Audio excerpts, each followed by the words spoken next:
Guys, so Miss Kraker wanted me to make you a video on how I make my camping coasters, so I'll set you through those. I started off by making just normal coasters that I customize for people.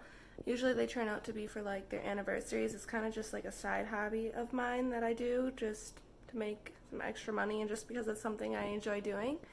One day I was sitting there stuck in quarantine like we all were, and I was like, I really miss going camping and hanging out with my friends, and I fell in love with the idea of making adventure coasters, I guess you can call them, and one that I fell in love with was the simple design of a camper.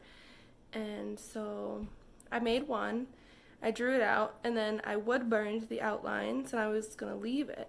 But then I decided I was going to paint them as well because I thought that might be fun. So I painted that one, and then I was like, it would be kind of more fun if I painted 3 more, but different colors that all matched. So I will show you the pictures that I have. I don't have them anymore, someone bought them, but I do have pictures of them that I can put in the video. So now I'm going to show you how I made them. Well, then I make them. Last time I made them, I used a different type of coaster that looked like a tree stump, but this time I'm going to use this coaster. And I'm just going to write. I start off by writing something, and I was like, what's a cute little phrase to go with a camper? And you see it all over, so it's not like too original. Happy campers, right? And the writing doesn't need perfect because my goal was to make it kind of look like an old camp sign where, I don't know, like you look at an old camp sign and it kind of looks like that, all messed up, kind of sloppy handwriting. And then I write campers on the bottom.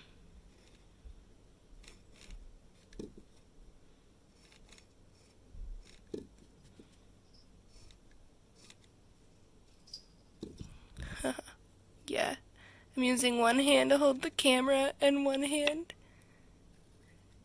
to write, so I don't think the drawing part's gonna work very well, but I'll just show you the rest of the writing part. It's kind of funny. Alright.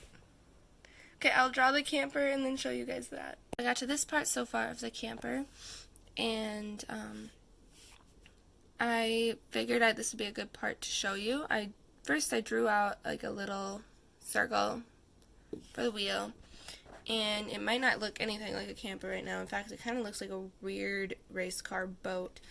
But the door is gonna go here, and it's important to draw it in pieces, so that way when you're wood burning it, it doesn't all just kind of lose its thing and blend together, because I've messed up and I've done that before, and it's all a learning process.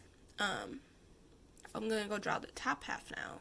Okay, so now I drew out the top half of the camper, and you can see it. I have this like outline right here, and that's where I'm gonna put some paint.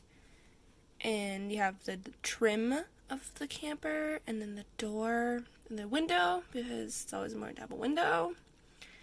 And it's kind of like an old-fashioned camper. Yeah.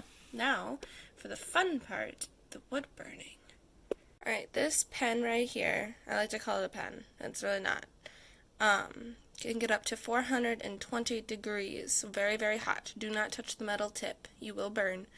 It's important that you are very safe when you use this. I like to use it on wooden surfaces, hence why I'm doing it on my hardwood floor. I don't really have a workspace since it is just a hobby.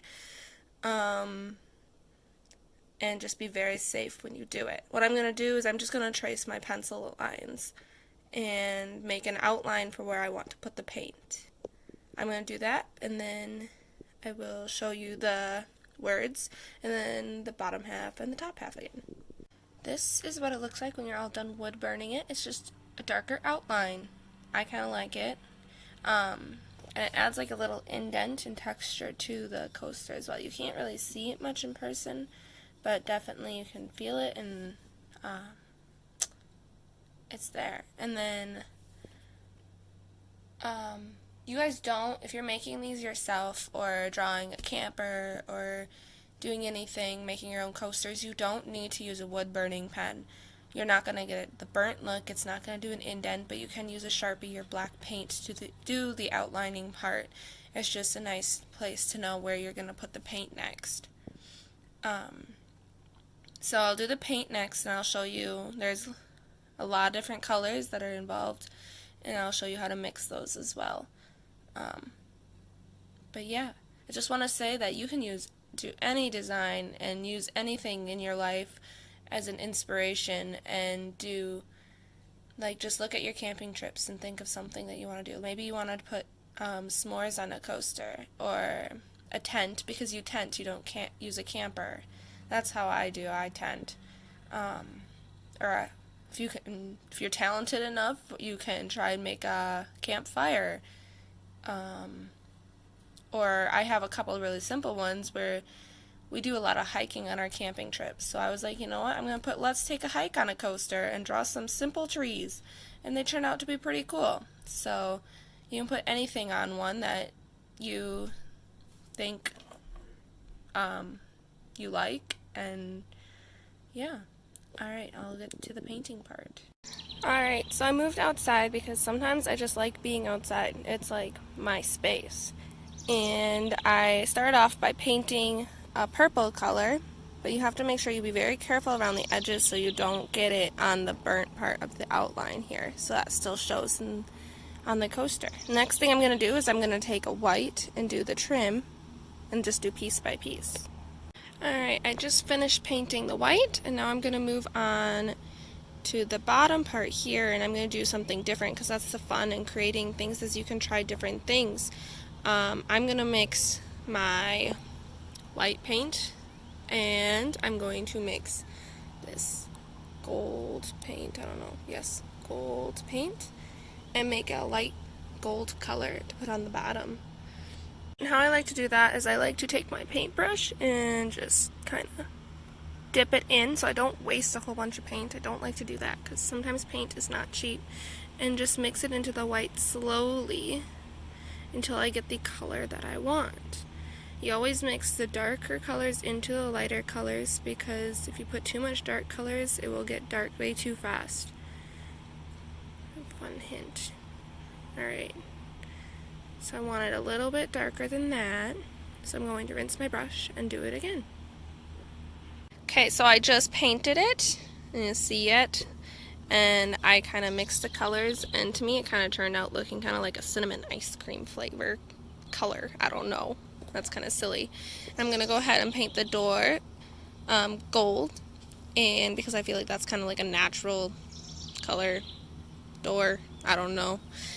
And like it kind of gives it the most woody feel, but without being it wood. And then I'm going to go ahead and paint the window a very, very light blue. Okay, so I finished the door, and you see how it has the gold, and it's kind of really cool. I like how it looks with the overall look. And then the pale white blue window, which kind of got a little sloppy, but that I can just fix with a Q-tip and some water. Believe it or not, it works well with acrylic paint. Now I'm going to go do the wheel and the hitch, and I'm going to mix some different colors for that. So I got my white paint, and I have my black. Now for the hitch, I'm going to try to make it as gray as I can, so we don't need a lot of black paint. Just enough to make it gray. And we'll mix it into the white. As you can see on my plate, I use a lot of different grays.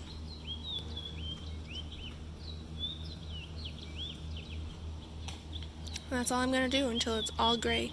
Okay, so I finished the hitch, and I wanted to show you guys one last trick. If you're going to use different shades when you paint, instead of wasting paint and doing more white paint and making another color, you can always just add more black to this and it will just get darker. If you're doing that and you're painting more than one coaster, always you'll do all the hitches at the same time. That way it's all the same color. And then move on to the wheels. But since I'm only making one for you guys, you'll just add a lot. To make it a darker gray, just add a lot more black. and just mix it in. And that way you're not wasting so much paint, and it makes your things last longer. So yes, I will go do the wheels. Alright, and that's how I finished painting it. I just did a simple all black for the wheel because black wheels are black. And yeah, when it all dries, all you gotta do is simply put a little Mod Podge over it, which that I just used my finger because I haven't found a brush that works yet for using Mod Podge very well that you can't have to throw away at the end of using it, because it's a very, I don't know, Mod Podge is Mod Podge. And we'll just hold the paint on so the paint doesn't fall off when people are using the coaster.